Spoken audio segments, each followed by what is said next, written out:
Sir ওই যে ওইখানেই তো আছে, ওইখানে দেখা দিলে তো এই যে শুরু হয়নি, এটা শুরু করে ওইটা তো শুধুমাত্র স্কিনের গুলো, ওটা স্কিনের। আচ্ছা এটা হলো স্কিনের লেয়ার, তার নিচে হলো ফ্যাট, রাইট তার নিচে হলো মাসেল, মাসেলস মাসেলের নিচে টেন্ডন, টেন্ডনের নিচে বোন, এই যে এটা বোন।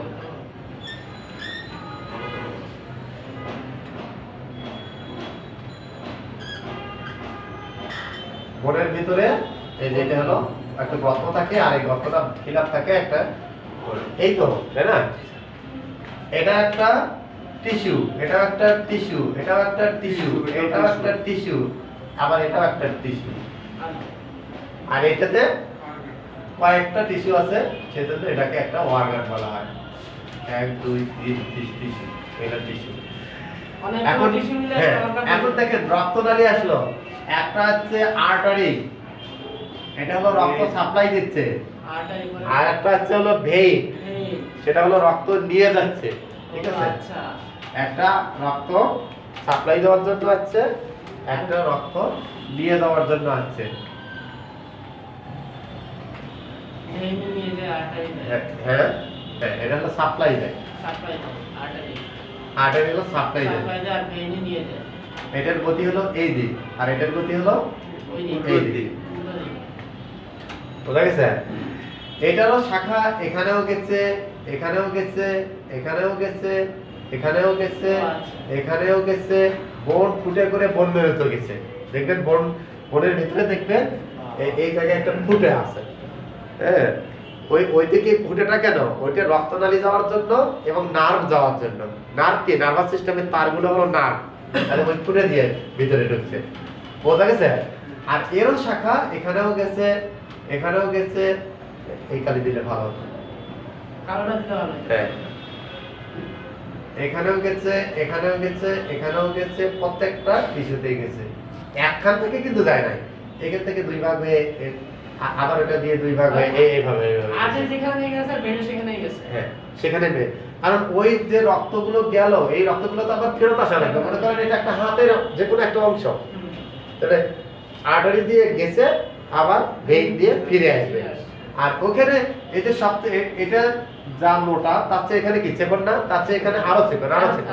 সবচেয়ে চিকন আর্টারিকে কি বলছি? আর্টারিওল। সবচেয়ে চিকন আর্টারিকে বলছি আর্টারিওল। পড়াইনি এটা? শর্ট শর্ট করছে এগুলো, এত কিছু পাবেন না তো। সে আর্টারি, আর্টারিওল, আর্টারিওল হলো সবচেয়ে চিকন আর্টারি, আর ভেনিউল হলো সবচেয়ে চিকন vein.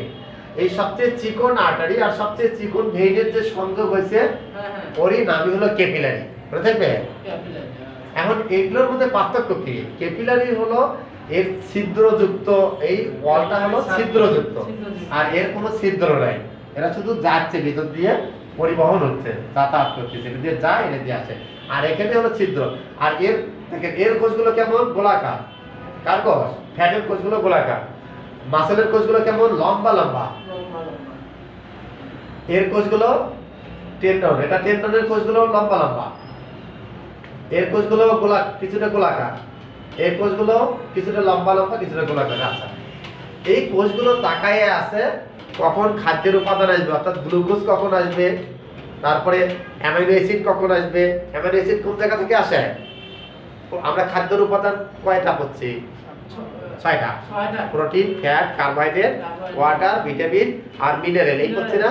Protein, fat, carbohydrate, water, vitamin আর মিনারেল। এর মধ্যে 3টে বেশি হলো ইয়ে হয়, ডাইজেশন হয়, মেটাবলিজম হয়। সেগুলো কি কি? Protein, fat, carbohydrate. Protein, fat, carbohydrate. এই প্রোটিন জাতীয় খাদ্য ডাইজেশন হওয়ার পর, ডাইজেশন কোন জায়গায় হয়? ডাইজেস্টিভ সিস্টেমের মধ্যে হওয়ার পর কি পাই? এটা হলো অ্যামাইনো অ্যাসিড পাই। মনে থাকবে? Amino acid. তাহলে অ্যামাইনো অ্যাসিডটা পাই প্রোটিন জাতীয় খাই। এই তাকায় আছে কখন অ্যামাইনো অ্যাসিড আসবে, কখন গ্লুকোজ আসবে। গ্লুকোজটা কোথা থেকে পাই? কার্বোহাইড্রেট জাতীয় খাদ্য থেকে। কার্বোহাইড্রেটগুলো ভেঙে পরে কি হয়? গ্লুকোজ হয়। আর তাকায় থাকে হলো ফ্যাটি অ্যাসিড। ফ্যাটি অ্যাসিড কোন জায়গা থেকে আসে? ফ্যাট জাতীয় খাবারগুলো থেকে আসে ফ্যাটি অ্যাসিড। আর প্রত্যেকটা কোষই তাকায় থাকে কখন প্রোটিন আসবে, অ্যামাইনো অ্যাসিড আসবে, কখন গ্লুকোজ আসবে, কখন ফ্যাটি অ্যাসিড আসবে, আর কখন আসবে হলো এই যে অক্সিজেন। এগুলো তো এই পথেই আসবে, কয়টা এই পথে রক্ত দিয়ে চলে আসবে এখানে, টাকায় আছে, বোঝা গেছে? যদি সাপ্লাই কম পায় তাহলে কি এরা বেশি কাজ করবে না কম কাজ করবে? কম কাজ করবে না, বোঝা গেছে? এখন রক্তের পরিমাণ যদি কমে তাহলে সাপ্লাই কি কমবে না বাড়বে? কমবে। তাহলে ব্লাড, তাহলে একটা কারণ পেলাম আমরা, শকের একটা কারণ পেলাম হলো ব্লাড ভলিউম কমে যাওয়া। শকের কারণ সমূহ CAUSES কজেস অফ শক বা শকের কারণ সমূহ। এক নম্বর কারণ হলো ব্লাড ভলিউম কমে যাওয়া। ব্লাড ভলিউম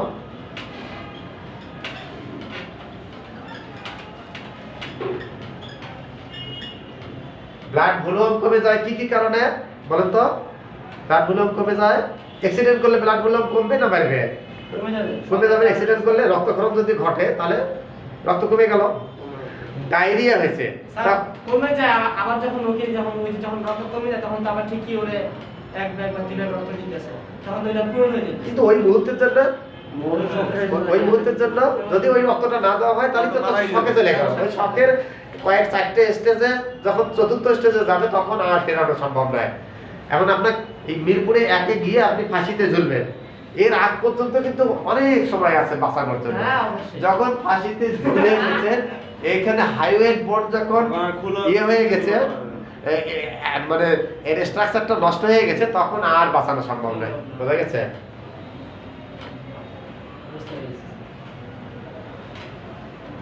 তাহলে কি পাইলাম আমরা? ব্লাড ভলিউম কমে যাওয়া, এটা একটা পেলাম। তাহলে কি কি কারণে ব্লাড ভলিউম? এই ভলিউমটা কি বলা? হাইপোভলিউমিক শক। এই শকটার নামই হলো হাইপোভলিউমিক শক। আচ্ছা, মানে রক্তের ভলিউম কমে যাওয়ার কারণে যে শক হয়। ডায়রিয়া যদি হয় তাহলে রক্তের পরিমাণ কমে না বাড়ে?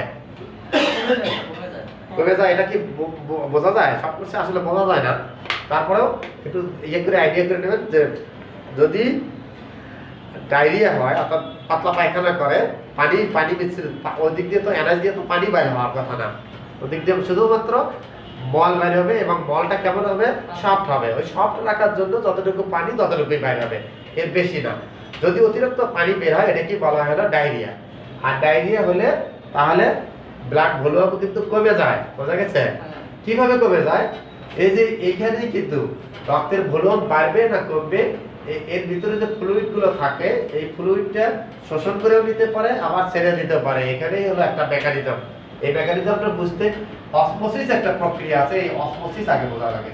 অসমোসিস মানে অভিসরণ, এটা বুঝলে তখন এটা বোঝা সহজ হয়। দেখ, ওটা বুঝতে 1 ঘন্টা লাগবে পুরো, ওটা যাক, বোঝা গেছে? তাহলে স্যার আমাদের বুঝেন তাহলে ওটা 1 ঘন্টা লাগবে, কিন্তু ওটা বোঝাতেই দেখবেন যে অসমোসিস বুঝলে, হ্যাঁ, কারণ আমরা যদি মানে একটা শেষ না করে আরেকটা ধরে দেখা কিছুই বুঝবে না। আমরা তো সেই জন্য বলেছি লং কোর্স করতে। কজেস অফ শক এইটা আগে এটা শেষ করে তারপরে যদি সময় পাই তাহলে ওটা ধরবো। বলে একটার মধ্যে আরেকটা ঢুকতে তাহলে ব্লাড ভলিউম কমে যাওয়া, এটা পাইলে তাহলে কি কি কারণে কার কার ব্লাড হাইপোভলিউমিক শক হতে পারে? যে অ্যাক্সিডেন্ট করে রক্তক্ষরণ করছে, বা ডায়রিয়া হয়ে রক্তক্ষরণ, বডি ফ্লুইড কমে গেছে, ঠিক আছে? 2 নম্বর, হার্টের কাজ কি? রক্ত পাম্প করা। রক্ত পাম্প করলে এদিক দিয়ে রক্ত আসবে, এদিক দিয়ে রক্ত যাবে। এটা হার্ট কি করতেছে? খালি পাম্প করতেছে। যদি পাম্পিং কমে যায় তাহলে কি হবে? তাহলে রক্ত চলাচল কি ঠিকভাবে করবে? করবে না। রক্ত চলাচল যদি ঠিকভাবে না করে, খাদ্যের উপাদান আর অক্সিজেন কি ঠিকভাবে যাবে? যাবে না, বোঝা গেছে? তাহলে এটাকে বলা হয় কার্ডিওজেনিক শক, মানে হার্টের পাম্পিং ক্ষমতা কমে যাওয়ার কারণে যে শক হয় তার নাম হলো কার্ডিওজেনিক শক। তাহলে হার্ট ফাংশন, হার্ট ডিজিজ এটা লিখতে পারেন, কার্ডিয়াক ডিজিজ বা হার্ট ডিজিজ। কার্ডিয়াক ডিজিজ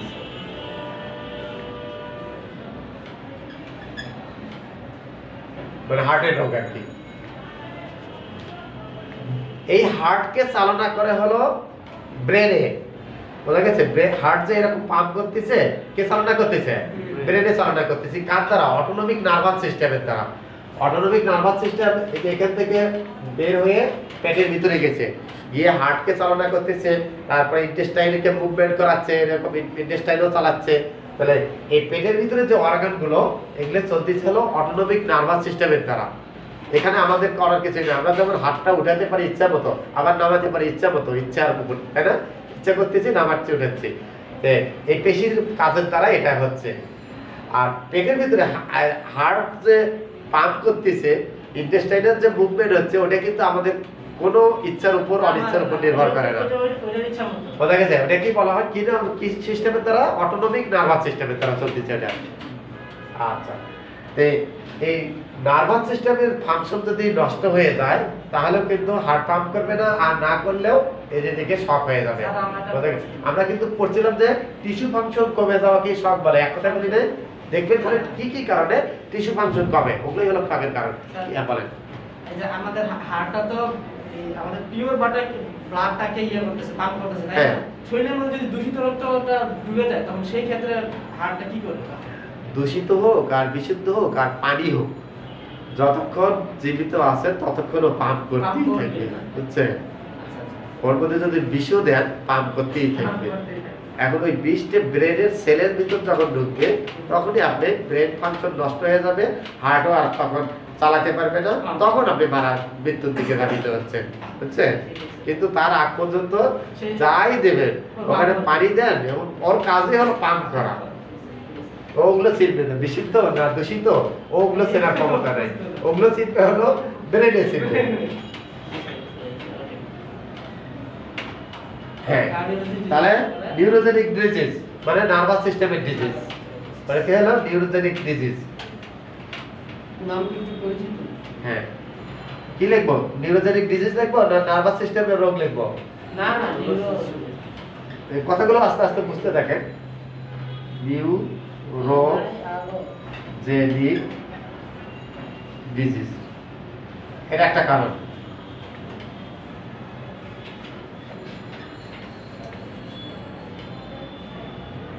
অর্থাৎ নার্ভাস সিস্টেমের রোগ, হার্টের রোগ, আর হলো ব্লাড ভলিউম কমে যাওয়া, তিনটা। আর একটা কারণ দেখেন, এটাকে বলা হয় নিউরোজেনিক শক। নার্ভাস সিস্টেমের রোগ থাকার কারণে যদি শক হয়, তাহলে এটাকে বলা হয় নিউরোজেনিক শক। আর কার্ডিওজেনিক, এটাকে বলা হয় কার্ডিওজেনিক শক। হার্টের রোগ থাকার ফলে যদি শক হয়, যে হার্ট একবারে কি হয়ে গেছে, হার্ট পাম্পিং ক্ষমতা যদি একবারে বন্ধ হয়ে যায়, দেখে কি বলা হয়? Heart attack. হ্যাঁ, হার্ট অ্যাটাক, এটাকে বলা হয় হার্ট অ্যাটাক। এই হার্ট অ্যাটাক যদি হয়, তাহলে কি হবে? হার্ট পাম্পিং বন্ধ হয়ে গেছে, তাহলে শক হবে না? তাহলে রক্তই তো যাচ্ছে না, খাদ্যের উপাদান যাবে কিভাবে, অক্সিজেন কিভাবে যাবে? হ্যাঁ, হার্ট অ্যাটাক আর হার্ট স্ট্রোক হলো ব্রেনে। হার্ট ব্লক হয়ে যাওয়া। হ্যাঁ, হার্ট ব্লক। দেখেন, ব্লকেজ একটা, ব্লকেজটা কোনটা? হার্টের। এটা হলো, দেখেন, একটার ভিতর আরেকটা প্রশ্ন আসে না, কিন্তু এর অসুবিধাটা হলো যে এখানে চারটে চেম্বার না, আর এগুলো কিন্তু মাসেল, এগুলো হলো কার্ডিয়াক মাসেল। হার্টের যে ওয়ালটা, এটা কিন্তু পুরু কেটে দেখবেন, গরুর বা মুরগির হার্টটা কেটে দেখবেন, এটা হলো মাংস বহুল, এটা হলো কার্ডিয়াক মাসেল। এটা কিন্তু মাসেল, আর ভিতরে কয়টা চেম্বার? চারটে চেম্বার থাকে। এই মাসেলটা একদম পাতলা লেয়ার একটা উপরে থাকে, ওটার নাম পেরিকার্ডিয়াম, এপিকার্ডিয়াম। আর মাঝখানে লেয়ারটা অনেক বড়, আর ভিতরে ছোট্ট একটা লেয়ার থাকে, এটার নাম মায়োকার্ডিয়াম। বোঝা গেছে? তাহলে এই তিনটে লেয়ারেও তো কোষ দ্বারা গঠিত। সবচেয়ে মোটা লেয়ারটাই হলো বেশি কোষ থাকে। আচ্ছা, ওটার নাম হলো মায়োকার্ডিয়াম, মাঝখানে একটা, আর এপিকার্ডিয়াম হলো উপরেরটা, আর এন্ডো হলো ভিতরেরটা। আচ্ছা, এতে এই কোষগুলোও তো তাকায় আছে কখন রক্তের মাধ্যমে খাদ্যের উপাদানগুলো আসবে আর কখন অক্সিজেন আসবে, তাকায় আছে না সেই কোষগুলো। সেইটা কিভাবে সাপ্লাই দেয়? এইখান থেকে যে নালীতে গেছে, সমস্ত দেহে রক্ত সাপ্লাই দেয়, তার নাম অ্যাওর্টা। এটা তো শিখছি আমরা, অ্যাওর্টা পড়ছি না? অ্যাওর্টার মাধ্যমে সমস্ত দেহে রক্ত সাপ্লাই করে। প্রথম যে রক্তনালী এখান থেকে উৎপত্তি হয়েছে, সেটা নিজের দেহে, এটার নাম হলো করোনারি আর্টারি। মনে থাকবে? করোনারি আর্টারি কি? যে আর্টারির মাধ্যমে হার্ট তার নিজের দেহে রক্ত দেয়, ওই আর্টারিকে বলা হয় হলো করোনারি আর্টারি। এই করোনারি আর্টারির দুইটা শাখা, একটা হলো রাইট করোনারি আর্টারি আর একটা হলো left coronary artery. Left coronary একটু এগিয়ে দুই ভাগে ভাগ হয়েছে, একটা হচ্ছে সামনের দিকে এই অঞ্চলে আর একটা হচ্ছে পিছন দিক দিয়ে গেছে, বোঝা গেছে? আর এটা এই অঞ্চলটা কভার দেয়। এখন এই আর্টারির ভিতরে যদি ব্লাড ক্লটিং হয় অর্থাৎ রক্তের গুটি জমে অথবা ওখানে প্লাগ হয় অর্থাৎ ওখানে কোলেস্টেরল জমে বন্ধ হয়ে যায়, তাহলে ওটাকেও হার্ট ব্লকেজ বলে। ব্লকেজ ওটাকে বলা হয় হার্ট ব্লকেজ, বা ওটাকে অনেকে হার্ট ব্লক বলে, বোঝা গেছে?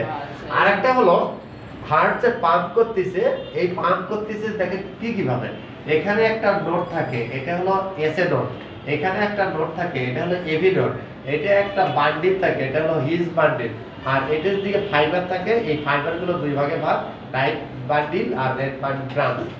এর মাধ্যমে হার্ট পাম্পিং হচ্ছে, আর এদেরকে চালনা করতেছে কিসে? ওই অটোনমিক নার্ভাস সিস্টেমে, বুঝছে? এই নোডটার কাজ হলো বিদ্যুৎ তৈরি করা। এই যদি বিদ্যুৎ তৈরি না করতে পারে তখন এইটা কাজ করে, কিন্তু এটার শক্তি সবচেয়ে বেশি। এটা না পারলে তখন সেকেন্ড পজিশনে এটা, তারপরেও হার্ট কিন্তু পাম্প করে করে বাঁচানোর চেষ্টা করে লোকটাকে, ঠিক আছে?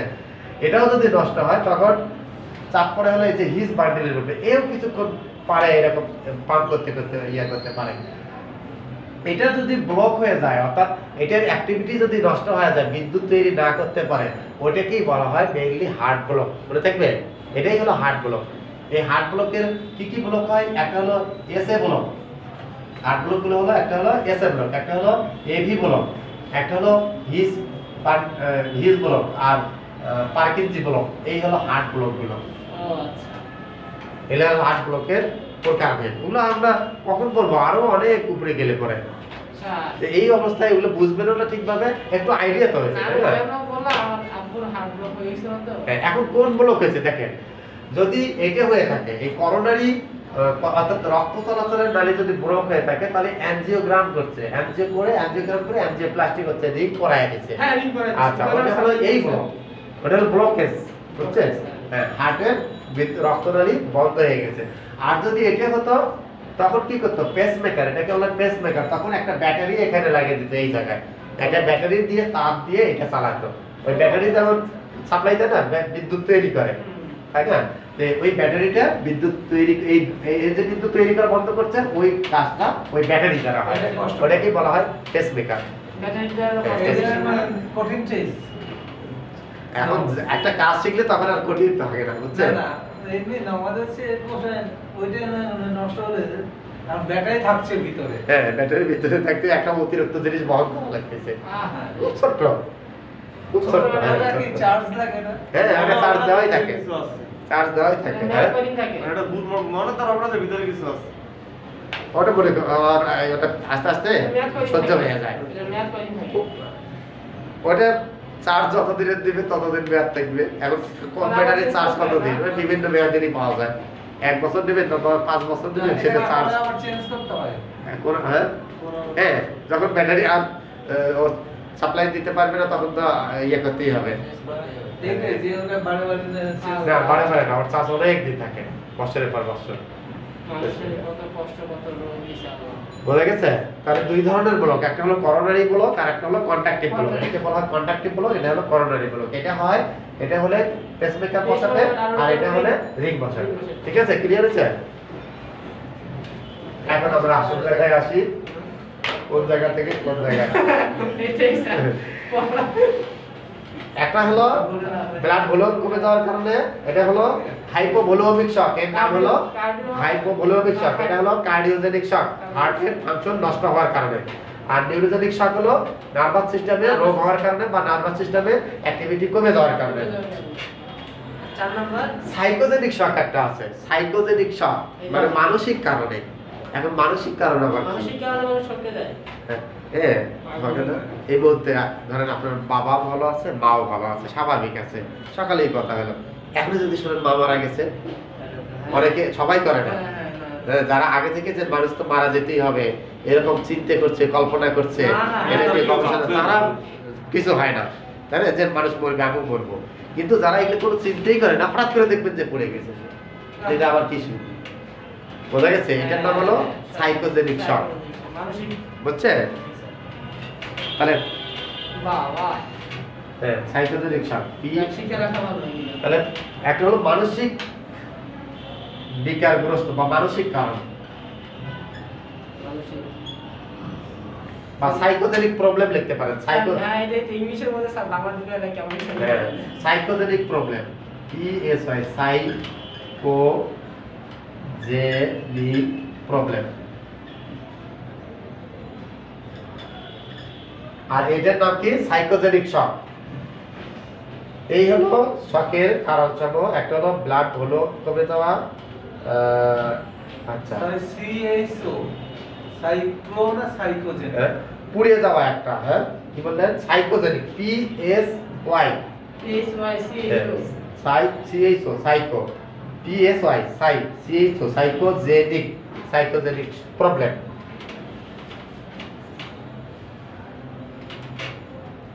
স্যার সাইকোটা হবে না আচ্ছা SICU ইলেকট্রিক শক আছে বার্ন শক আছে এখানে যে কয়টা দেওয়া আছে এই কয়টাই দেখে আর কি দেওয়া আছে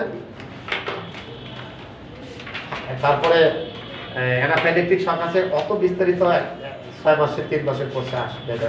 তার সমস্যা না এখানে যা আছে শিখে এখানে যা আছে সেটা দেখেন আগে তারপরে তো প্রশ্ন করবেন আমি সিলেবাস কমপ্লিট করব না সবার সাথে বই পড়া তাহলে আউট নলেজ কিভাবে শিখবো তাই না একটা হলো ট্রমাটিক শক দেখেন ট্রমাটিক শক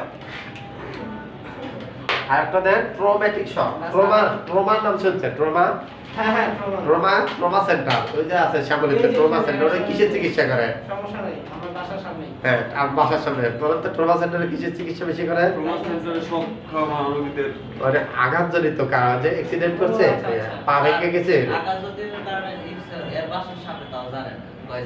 আমি জানি না কি আমি সব খাইছি এটা হলো তাহলে আমরা শকের কারণ সমূহ ব্লাড ভলিউম কমে যাওয়া হার্টের কার্যকারিতা একটা হলো পুড়ে যাওয়া মানসিক আর একটা হলো পুড়ে যাওয়া আঘাতপ্রাপ্ত হওয়া এটা লেখেন স্যার ইংলিশে ইনজুরি ইনজুরি ইনজুরি মানে হলো আঘাতপ্রাপ্ত হওয়া বাংলায় লিখে রাখেন তাহলে বুঝবেন না স্যার বুঝবো স্যার ইনজুরি বুঝবো স্যার আঘাতপ্রাপ্ত হওয়া ইনজুরি এটা হলো সাইকোজেনিক এই পাঁচটাই দেওয়া আছে এখানে স্যার আপনার নামগুলো অনেক সব আছে আর একটা দেওয়া আছে এটা পাঁচ দুটো হ্যাঁ একটা পুড়িয়ে দেওয়া আছে পুড়িয়ে দেওয়া বার্ন শক এটাকে বলা হয় আপনি যেভাবে তাহলে ক্লাস দেন স্যার সেভাবে সবাই ক্লাস দিলে বান। ভালোই বার্ন এটা হলো পুড়িয়ে দেওয়া এটা 6 নাম্বার স্যার হ্যাঁ পুড়িয়ে দেওয়া এখানে 5 নম্বর দেওয়া আছে এটা একটু ঠিক করে নেন তো পুড়িয়ে দেওয়া দুটোই 5 দেওয়া আছে লাস্টে এর জন্য 6 স্যার এটা বান কি বার্ন পুড়িয়ে দেওয়া এটা এইভাবে লেখেন একটা হলো তাহলে কি একটা হলো ব্লাড ভলিউম কমে যাওয়া বা ডিক্রিজড ব্লাড ভলিউম এটা কার্ডিওজেনিক ডিজিজ তারপরে হার্টের রোগ আর একটা হলো নিউরোজেনিক ডিজিজ মানে নার্ভাস সিস্টেমের রোগ নিউরোজেনিকটা স্যার স্কেলিংটা NU দিস দেওয়া আছে এখানে নিউরোজেনিক NEU হবে এখানে বানান ভুল হয়েছে কোন জায়গায় এখানে তো নার্ভাস এটা উপর ভাবে লেখা নাই এখানে নার্ভাস সিস্টেমের রোগ লেখা আছে শকের বেশি শ্রেণী বিভাগ ওটা বানান ভুল আছে তার উপরে দেখেন ওই যে শকের কারণ সমূহ সেটা দেখেন নার্ভাস সিস্টেমের অস্বাভাবিক কার্যকারিতা অর্থাৎ নার্ভাস সিস্টেমের ডিজিজ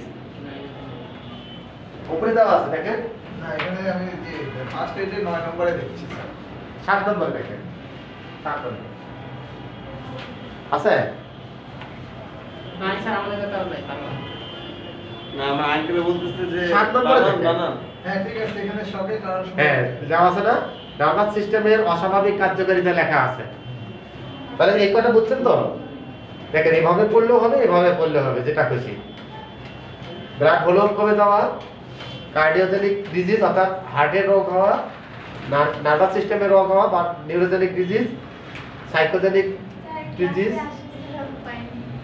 হ্যাঁ প্রেজেন্ট করেন আচ্ছা, করেন। ইনজুরি আর বার্ন করেন কৃষির এই ব্যাচের কারা আছে আমি ওই যে বলতেছি বিদ্যুৎ। শুধু বিদ্যুৎ না একেবারে বিদ্যুৎ কুমার সরকার হ্যাঁ পুরোটা বলা লাগে না। বিদ্যুৎ কারেন্ট কারেন্ট না এবি 31 এর আচ্ছা কৃষি আর কি আছে কি বি ব্যাচের আইডি নাম্বার দিয়ে দিছে ও আইডি তো দিয়ে কি নাম বললেন জিহাদুল ইসলাম আমি তো আইডি কার্ড পাই নাই। 1714 হয়। আইডি কার্ড পাওয়া নাই? না। স্যার পাইনি। আমি তো আইডি কার্ড নেই, পাই নাই। এখন আইডি কার্ড বাদ পাইনি, দিতে আইডি কার্ড দিয়ে তাড়াতাড়ি কোন মাসে করতেছে? আমি তো একসাথে ভর্তি হয়েছিলাম। আইডি কার্ড তো হয়ে গেছে আপনাদের। হয়ে গেছে। আমি আর ক্লাসে আসি না তো ভর্তি হয়েছি। আইডি আছে বি ব্যাচের? 31 বি হ্যাঁ। মাহফুজ গাজী। গাজী মাহফুজ গাজী।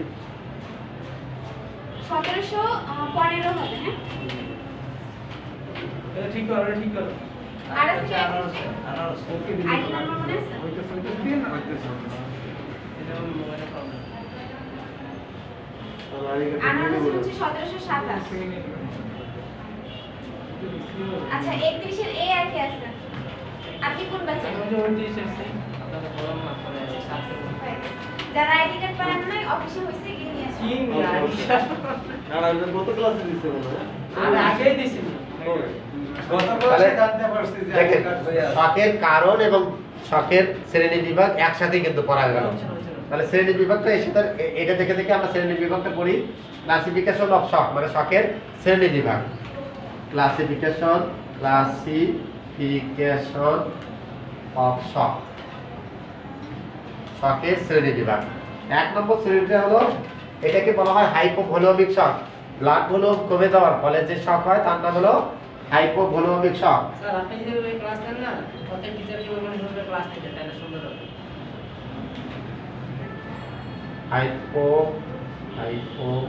হাইপোভোলেমিক শখ। ক্লাস 2 নম্বর লেখেন কার্ডিওজেনিক শক। এই যে হার্টের ফাংশন কমে যাওয়ার ফলে যে শক হয় তার নাম হলো কার্ডিওজেনিক শক। ব্রেন ফাংশন কমে যাওয়ার ফলে যে শক হয় তার নাম নিউরোজেনিক শক। 3 নম্বর নিউরোজেনিক শক।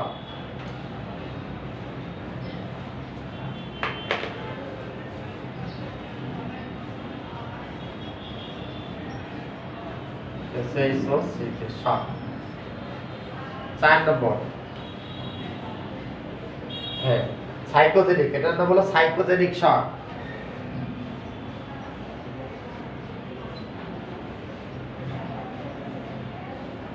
ইনজুরির কারণে যেটা শক হয় ওইটা হলো ট্রমাটিক শক।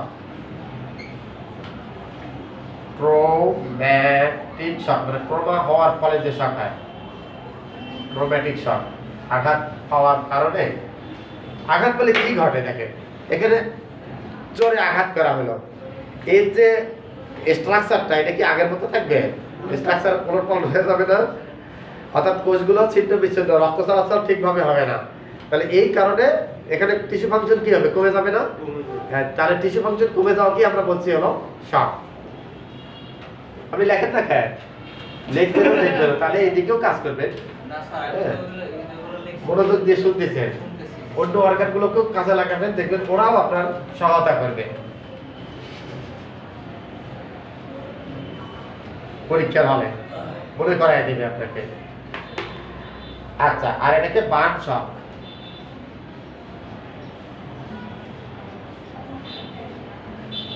এ বাদে আছে ইলেকট্রিক শক, মানে বিদ্যুৎ প্রবাহ চলার কারণে যে শক হয় এটার নাম হলো বিদ্যুৎ তার থেকে শক, এটা হলো ইলেকট্রিক শক। আর একটা আছে অ্যানাফাইলেকটিক শক।